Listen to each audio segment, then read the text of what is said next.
Now, when we talk about global extrema, okay, the global extrema don't have to be the peak or they don't have to be valleys. Okay, depends on the domain of the functions. Okay, and for example, for this question, okay, we're limited to this domain only. Okay, all the x's between -3 and -1, and we want to find what is the largest number, the biggest number in this range, or the lowest number.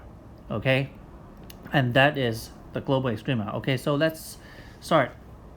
So we start out with the original function. We take the first derivative and we set it equals to 0, so we want to solve it. Okay, so we factorize it. Okay, and we've got these two turning points. Now, in order to do these questions, okay, maybe we rely on the first d-test. Okay, now basically we continue to do exactly the same as what we did before, except this time we are also including this number and this number. Okay, where does that come from? Coming from here. Okay, besides this turning point and this turning point, we also need to test all the other x's between these. Okay, so we are putting in the boundaries. All right, so we fill out this table. Okay, we need this number here and we need this number here and all these usual ones. Okay, but we don't need to find the slope at the boundaries. Okay, now what do? If we look at the local extrema, okay, so this one from positive, 0 slope and downward, and this one from downward, 0 positive slope. Okay, so this would be the local maximum and this would be the local minimum. Remember, don't give -1 and -1/2. Okay, we need to give the y. This is the position. Now for global, okay, we need to find in this domain which one is the highest. Okay, so obviously this is the highest and this is the lowest, right? So here's the answer. Okay, so what exactly does that mean for the look of the curve? Okay, so if here's the number line for the x-axis, so if I start with here, I will go from -85 and then I go up, and then when I hit x equals to -1, this will be 3.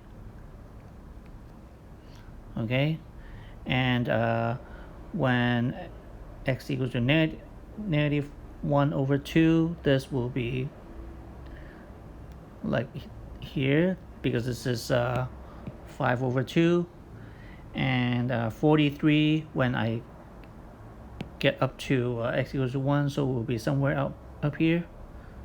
Okay, well, it's a very rough sketch. Okay, so what will happen is go from here and somewhere, I've no idea where the root is, but I don't really care. I go back down like that. Okay, so as you can tell, the greatest number in this domain would be obviously this one, right? Okay, and this is the lowest number, and it's not even a valley or a peak.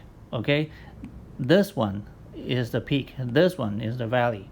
So let's use that to do some problem solving. So in this figure, a metal sheet is folded to form an open rectangular box of width x cm. So if I fold this up here, fold these, this will be the width, and the height of the box is half of its width. Okay, and so this would be x/2 cm.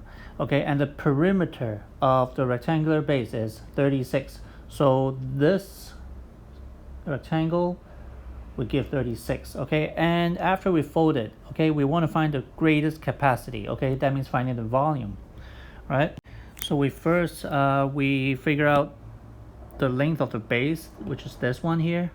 Okay, using the perimeter of the 36. This is 36, and so this would be the length. Okay, then we could express the volume, the capacity of a box in terms of x altogether. So we let f of x cm cubed to be the capacity, and here's the function, and then we have to expand it.